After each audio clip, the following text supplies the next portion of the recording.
ಎಲ್ಲರಿಗೂ ನಮಸ್ಕಾರ. ಇದು ನಿಮ್ಮ ಪ್ರೀತಿಯ ನಂದು ಮಾತಾಡ್ತಾ ಇದ್ದೀನಿ. ನಂದು ಯೂಟ್ಯೂಬ್ ಚಾನಲ್ಗೆ ನಿಮ್ಮೆಲ್ಲರಿಗೂ ಸ್ವಾಗತ. ಒಬ್ಬ ವ್ಯಕ್ತಿ ಸರ್ವತೋಮುಖ ಏಳಿಗೆಯನ್ನು ಗಳಿಸಲು ಶಿಕ್ಷಣ ಅತ್ಯಗತ್ಯವಾಗಿದೆ.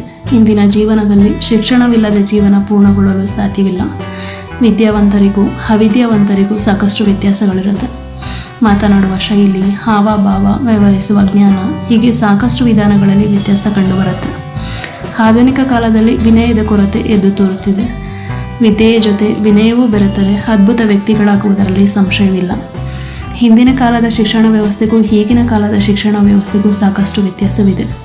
ಹಿಂದಿನ ಕಾಲದಲ್ಲಿ ಪ್ರಕೃತಿಯ ಜೊತೆ ಬೆರೆತು ಕಲಿಯುತ್ತಿದ್ದರು, ಆದರೆ ಈಗ 4 ಗೋಡೆಗಳ ಮಧ್ಯೆ ಕುಳಿತು ಕಲಿಯುತ್ತಾರೆ. ಶಿಕ್ಷಣದ ಗುಣಮಟ್ಟದಲ್ಲಿಯೂ ಕೂಡ ವ್ಯತ್ಯಾಸವಿದೆ. ಶಿಕ್ಷಣ ಪದ್ಧತಿ ಸಂಪೂರ್ಣವಾಗಿ ಬದಲಾಗಿದೆ.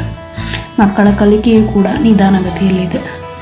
ಆಧುನಿಕ ಶಿಕ್ಷಣ ಪದ್ಧತಿ ಮಕ್ಕಳ ಸರ್ವತೋಮುಖ ಏಳಿಗೆಗೆ ಅವಶ್ಯಕವಾದ ಸೌಲಭ್ಯಗಳನ್ನು ಒದಗಿಸಿದರೂ ಕೂಡ ಮಕ್ಕಳು ವಿದ್ಯಾಭ್ಯಾಸದಲ್ಲಿ ಹಿಂದುಳಿದಿದ್ದು ಶಿಕ್ಷಣ ಮಕ್ಕಳಿಗೆ ಹೊರೆಯಾಗಿದೆ.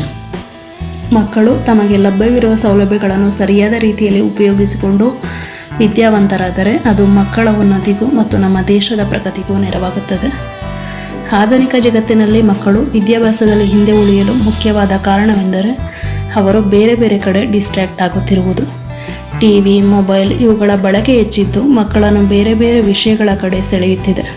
ಹಾಗಾಗಿ ಮಕ್ಕಳು ಓದಿನಲ್ಲಿ ಗಮನ ಹರಿಸಲು ಸಾಧ್ಯವಾಗದೆ ವಿದ್ಯಾಭ್ಯಾಸದಲ್ಲಿ ಹಿಂದುಳಿದಿದ್ದಾರೆ.